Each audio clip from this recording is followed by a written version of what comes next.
Metro ఉదయం news కి స్వాగతం. హనుమకొండ జిల్లా ఆత్మకూరు మండలంలోని అక్కంపేట శ్రీ కోదండరామ లింగేశ్వర స్వామి శివాలయం చైర్మన్ గందె భాస్కర్ తో మెట్రో ఉదయం డిప్యూటీ చైర్మన్ ఓదెల సత్యనారాయణ ముఖాముఖి. కోదండరామలింగేశ్వర ఆలయంలో భక్తులు దర్శించుకోవడం వల్ల వాళ్ళకి కలిగే పుణ్యాలు పురుషాలు ఏ విధంగా ఉంటాయి, అక్కంపేట ఆధ్యాత్మిక కేంద్రంగా ఈ విధంగా ఉండబోతాయి.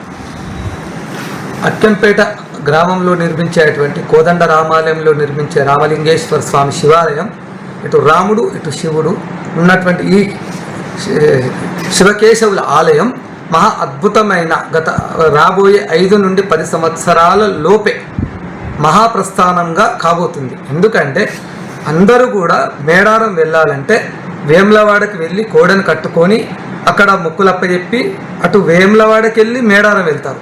కానీ మా దగ్గర ఆగ్రంపాడు సమ్మక్క సారలమ్మ, మా అమ్మవారు సమ్మక్క కూడా ఆగ్రంపాడులోనే జన్మస్థలం ఆమె. దానికి పరిసరంలోనే మా శివాలయం, ఇక్కడ కూడా కోడగట్టుకొని ఆగ్రంపాడు వెళ్ళే అనే కాన్సెప్ట్ తోటే మేము ఇక్కడ శివాలయానికి మేము నిర్మాణం చేయడం జరిగింది. ఇక్కడ మనకు వేములవాడ అనేది కొంచెం దూరం, మళ్ళీ మేడారం వెళ్ళడం కొంచెం దూరం, రెండు. కానీ ఇక్కడ మాకు రెండు పక్క పక్కనే, అంటే ఇక్కడ మనకు శివాలయ దర్శనం చేసుకొని ఇటు అమ్మవారిని కూడా చేసుకునే అవకాశం ఉంది. కాబట్టి ఇక్కడ మేము అనుకున్న 5-10 సంవత్సరాలు కాదు, 3 నుంచి 5 సంవత్సరాల లోపే మహాప్రస్థానంగా కాబోతుందని నేను చెప్పగలుగుతున్నాను. శివాలయంలో ఉప ఆలయాల నిర్మాణం ఏ విధంగా సాగింది, వాటి గురించి వివరించాలి. ఇప్పుడు మాకు ఫస్ట్ ఇక్కడ ఏమైందంటే రాముడు వచ్చిన తర్వాత శివుడు వచ్చారు. మాకు ఇంకా ఉపాలయాలు కూడా కావాలి, స్థలం ఉంది. కాబట్టి మనకు సుబ్రహ్మణ్యేశ్వర స్వామి సంతానానికే కావచ్చు, ఆరోగ్యానికే కావచ్చు, వివాహానికే కావచ్చు ఉండాలని జంట నావులే కానీ రావుకేతు మన పూజలు చేసుకోవడానికి వాటికి కూడా మేము అవకాశం ఇవ్వడం జరిగింది. తర్వాత నవగ్రహాలు, ఎక్కడికి పోయినా గ్రహ దోషాలు అంటే నవగ్రహాలు, అందులో కూడా మేము నవగ్రహ మంటపం నిర్మించడం జరిగింది. అలంకృత అంటే మానవ రూపంలో ఉన్న పార్వతి పరమేశ్వరు ఉండాలని అలంకృత శివపార్వతులను కూడా పెట్టడం జరిగింది. ఎక్కడ లేని విధంగా భారతదేశంలోనే 2వ స్థానం మా అక్కంపేటలో, మొదటిది కాశీ. నవరత్న శివలింగాలు, వైడూర్య శివలింగం, ముత్యం శివలింగం, పగడం శివలింగం, మరకత శివలింగం, స్ఫటిక శివలింగం, రావు శివలింగం, కేతు శివలింగం. అంటే ఇట్లా మేము నవగ్రహాలు నిర్మాణంతో పాటు నవరత్నాల శివలింగం కూడా మేము చేయడం జరిగింది. ఇది మాత్రం మహా అద్భుతమైనటువంటి లింగాలు. దాంతోపాటు మాకు కళ్యాణ మంటపం, ఎందుకంటే రాములవారి కళ్యాణం చేసుకోవడం కోసం కళ్యాణ మంటపం నిర్మాణం చేయడం జరిగింది. తర్వాత శివరాత్రి రోజు పార్వతీ పరమేశ్వరుల కళ్యాణం చేసుకోవడం కోసం వాటికి కూడా ఉపయోగపడుతుందని కళ్యాణ మంటపం కూడా నిర్మాణం చేసుకోవడం జరిగింది. అయ్యగారు నివాసం కోసం కూడా 24 గంటలు ఇక్కడ ఎప్పుడు కూడా భక్తులకు అందుబాటులో ఉండాలని అయ్యగారు ఇల్లు నివాసం చేసుకోవడం, దాన్ని కూడా నిర్మాణం చేసుకోవడం జరిగింది. శావ, అక్కడక్కడ టెంపుల్లో శావ ఎక్కడ ఉండదు, మా దగ్గర శావ కూడా పెట్టుకునే దానికి కూడా మేము శావ పెట్టడం జరిగింది. తులాభారాలు ఎక్కడ ఉండవు, మేము తులాభారాలు పెట్టడం జరిగింది. తర్వాత ఒక వేములవాడలో కోడే ఉంటుంది, మా దగ్గర కోడే ఆవు ప్రదక్షిణ చేసుకోవడానికి అది కూడా పెట్టడం జరిగింది. అంటే ఇప్పుడు ఎక్కడెక్కడో ఒక మనకు సబ్జెక్ట్ ఉంటే ఒక గుడికి వెళ్తాం, ఈ గుడికి వెళ్తే గిది ఉంటుంది, ఆ గుడికి వెళ్తే ఇది ఉంటుంది. మా టెంపుల్లో అన్ని కలిపి ఏక నిర్మాణం, శివ వైష్ణవులు 2 కలిసి అన్ని ఇందులోనే అరేంజ్మెంట్ చేయడం జరిగింది. ఉపాలయాలు కూడా ఇందులోనే నిర్మాణం చేసుకోవడం జరిగింది. భవిష్యత్తులో మేము చాలా తక్కువ వ్యవధిలోనే సరస్వతీ మాత టెంపుల్ని కూడా చేయాలని మేము ఆలోచన చేస్తున్నాం. శివాలయం ప్రారంభం ఎప్పుడు జరుగుతుంది, కార్యక్రమాల గురించి వివరించండి. శివాలయం నిర్మాణం అనేది అనతి కాలం, చాలా తక్కువ కాలం, 8 నెలలు సుమారులోనే పూర్తయింది. కలర్స్ కంప్లీట్ అయినాయి, ప్లంబింగ్ అయిపోయింది, ఎలక్ట్రికల్స్ టోటల్ వర్క్స్ అయిపోయినాయి. ఒక చిన్న పని అక్కడక్కడ చిన్న పనులు ఉన్నాయండి, అవి కూడా ఒక 10-15 రోజుల్లో కంప్లీట్ అవుతాయి. మాకు పండితులు, మాకు అన్ని విధాల సలహాదారులు పోలోజు భాస్కరాచార్యులు గారు అన్ని దివ్యమైనటువంటి మా అక్కంపేట విలేజ్ ప్రజలకు, అక్కంపేట గ్రామానికి, కమిటీ వాళ్ళకి, అందరికీ కూడా భక్తులకు, గ్రూప్ సభ్యులకు అందరికి అనుకూలంగా ఉండేటువంటి ముహూర్తాలు కూడా ఖరారు చేయడం జరిగింది. ఏప్రిల్ 27, 28, 29 3 రోజులు, సోమ మంగళ బుధవారాలు ఈ నెలలోనే ఈ కార్యక్రమాలు ప్రారంభమవుతున్నాయి. ఇవి కూడా మేము 108 హోమగుండాలు పెడుతున్నాము. యాగశాల, అద్భుతమైన పెద్దది యాగశాల, కళ్యాణ కార్యక్రమంలో ఉన్నవి. ఇందులోనే మన మన పండితులు ఒక 16 మంది పండితులు వస్తున్నారు. దాంతోపాటు హైదరాబాద్కు పరిసర ప్రాంతాల్లో ఉండేటువంటి మన పీఠాధిపతులు చాలా అయినా కూడా మనకు పోలో భాస్కరాచార్య గారు తీసుకొస్తున్నారు. మరియు దీనితో పాటు ఏ భక్తులకు కూడా ఇబ్బంది జరగకుండా ఇక్కడ సేవ వాళ్ళని పెడుతున్నాం. టీటీడీకి వెళ్ళి సేవ అయితే ఏ విధంగా చేస్తున్నారో ఒక 50 మంది లేడీస్ 50 మంది జెంట్స్ని మేము ఒక 100 మంది సేవ వాళ్ళని తీసుకొని ఇక్కడ సేవ వారి ఆధ్వర్యంలోనే మేము వాటర్ కానీ ప్రతిరోజు భోజన కార్యక్రమాలు, మార్నింగ్ టిఫిన్, మధ్యాహ్నం భోజనం, సాయంత్రం టిఫిన్స్ అన్ని విధాలుగా మేము ఇక్కడే అరేంజ్ చేస్తున్నాం. 3 days ఆధ్యాత్మికంగా ఉండాలి, ఇక్కడే భోజనాలు చేయాలి. వచ్చిన భక్తులు కూడా ఇబ్బంది పడకుండా సేవ వాళ్ళ కంట్రోల్లోనే పెడుతున్నాం. గుడి నిర్మాణానికి దాతల సహకారం ఏ విధంగా ఉండదు ఒకసారి చెప్పండి. గుడి నిర్మాణ భాగంలో ప్రధాన పాత్ర ముఖ్యమైనటువంటిది దాతలే. మేము ఎక్కడికి వెళ్ళినా కూడా దాతలు వస్తు రూపకంగా ఫస్ట్ అడిగారు మమ్మల్ని, టెంపుల్కి ఏది రిక్వైర్మెంట్ ఉంది, ఏది అవసరం ఉంది. మేము ఈ గజస్తంభం అని, కలర్స్ అని, సెంటరింగ్ అని, కరెంటు వర్క్స్ అని, గ్రానైటే కావచ్చు, తర్వాత సిమెంటే కావచ్చు, ఐరనే కావచ్చు, ప్లంబింగే కావచ్చు, అలాంటి మేము ప్రపోజల్స్ ఇంకా టెంపుల్లో అవసరం ఉన్నటువంటి వస్తువులు, తర్వాత ఆలయం నాగపడిగ కావచ్చు, ఇలాంటి ఇటుక కావచ్చు, ఇలాంటి మేము ప్రపోజల్స్ అందరి ముందు పెట్టడం జరిగింది. వారు ఇష్టానుసారంగా మేము గిదిస్తామని చెప్పడం జరిగింది. కానీ కొంతమంది ఆలయాల్లో నేను ఇంతకుముందు శివాలయాలు కానీ వైష్ణవాలయాలు కానీ నిర్మాణం చేసేటప్పుడు కొంతమంది ఏం చేశారంటే, సపోజ్ గజస్తంభం ఉందనుకోండి, గజస్తంభానికి పెడుతున్నారు 10 మంది 15 మంది దాతలను పెడుతున్నారు. దానికి సపోజ్ శివలింగం అనుకోండి, దానికి 15 మంది 20 మంది దాతలు, మీ శివలింగం అంటే 15-20 మంది దాతలను దాన్ని యాడ్ చేస్తున్నారు. అంటే సపోజ్ 1 లక్ష రూపాయలు డిక్లేర్ చేస్తే వాళ్ళు 20 లక్షల రూపాయలు ఒక లింగం మీదనే వసూలు చేస్తున్నారు. కానీ మేము అలా చేయలేదు. ఏదైనా ఒక వస్తువు ఉంటే ఒకరికే ఇచ్చాం మేము. అది మా యొక్క విశేషం. అందులో కూడా భగవంతుడు మాకు ఈ రోజు వరకు ఏ వస్తువు అవసరం ఉంటే, అంటే పని జరుగుతున్నప్పుడు ఇటుకలు అవసరం, మాకు ఇటుకలు దాత దొరికాడు. గ్రానైట్ అవసరం, గ్రానైట్కి దాత దొరికాడు. రేలింగ్ అవసరం, రేలింగ్ దాత, అంటే వర్క్ను బట్టి దాతలు దొరుకుతూ వచ్చారు. అది మాత్రం ఈ యొక్క అద్భుతంగా చెప్పవచ్చు. దీనిలో మాత్రం డబ్బులు అవసరం ఉన్నప్పుడు, ఏదైనా అవసరం ఉన్నప్పుడు దానికి డబ్బులు అవసరం ఉన్నట్టు దాతలు దొరికారు. అంటే ఏ రిక్వైర్మెంట్కు శివుడు వాస్తవంగా కూడా అవసరాన్ని బట్టి మాకు ఇస్తూనే వెళ్ళాడు. ఆ శివాజ్ఞతోటే మేము వెళ్ళాము. ఇది మాత్రం మాకు దాతల సహకారం 100% మాకు చాలా వరకు బాగా సహకరించడం జరిగింది. శివాలయంలో ప్రత్యేక ఆకర్షణగా నిలిచేది శివలింగంను ఎక్కడి నుండి తీసుకొచ్చారు, దాని విశిష్టత గురించి ఒకసారి చెప్పండి.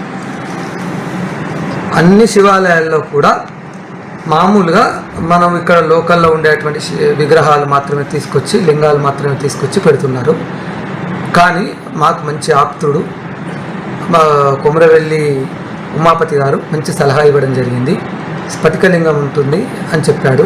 దానికి మేము జైపూర్ వెళ్ళి అక్కడ స్ఫటికలింగాలు చూసి ఈ నవరత్న శివలింగాలు కూడా అక్కడి నుండే తీసుకురావడం జరిగింది.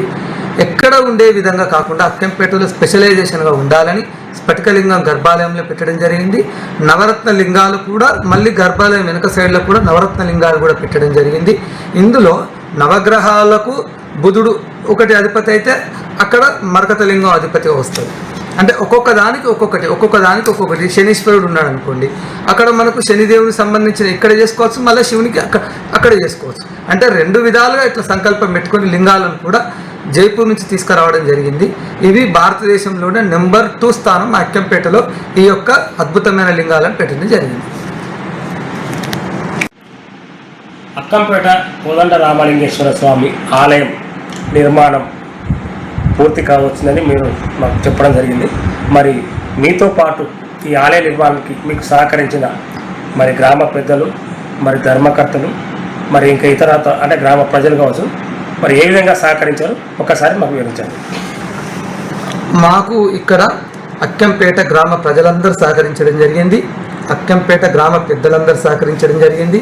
దానితో పాటు భూదానకర్త అమ్మిరెడ్డి భద్రన్న గారు, కృష్ణమూర్తి గారు, మా సర్పంచ్ ముద్దం సాంబన్న గారు, వాసరి రవీందర్, ఇంద్రన్న, సంజయరెడ్డి, ఆంశాల్ రెడ్డి, వెనకతాల రవీందర్ గారు, కుమారస్వామి గారు, కోస కుమారస్వామి గారు, తర్వాత ఇంకా చాలామంది నరేష్ గారు, ఇంకా మాకు ఎంతోమంది చాలామంది, అంటే కొంతమంది నాకు పేర్లు కొంచెం ఐడియా లేదు, అందరూ కూడా ప్రతి ఒక్కరు కూడా అక్కంపేట గ్రామ ప్రజలు అందరూ దాతలు మరియు